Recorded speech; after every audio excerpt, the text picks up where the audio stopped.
আসসালামু আলাইকুম গাইস। আপনারা সবাই কেমন আছেন? আশা করি ভালোই আছেন। তো এই যে দেখেন আমার গাবি, এই আমি হাওরে ছাড়ছি। আর এই গাবিটার একটা বাছুর আছে, বকনা বাছুর।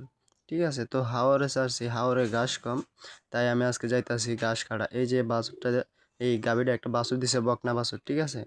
আর এই যে আমার আর একটা গরু, এটা হচ্ছে ষাঁড় গরু। দুটোই আমি কিনছিলাম, বুঝছেন। আর এগুলো আমরা মানে আমাদের গ্রামের 3-4 গ্রামের সবাই এই হাওরটাতে ছাড়ে।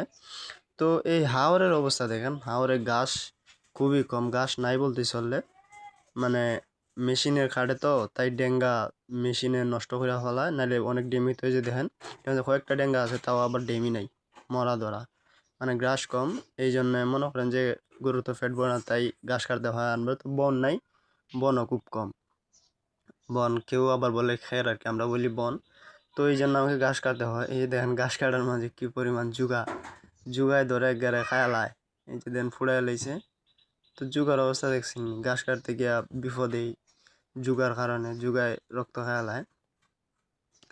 তো যাই হোক, মানে জুগার কামড় মর খাই ওই আমার ঘাস কাটা শেষ করলাম।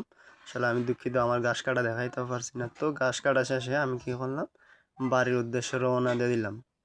বাড়ির উদ্দেশ্যে রওনা দেওয়ার পরে মানে বালুয়ে যেতে অনেক কষ্ট হয়, তো আপনারা দেখায় প্রচুর পরিমাণে ফেক, ফেক বলতে খাদা আর কি, আইল দইল বালা না।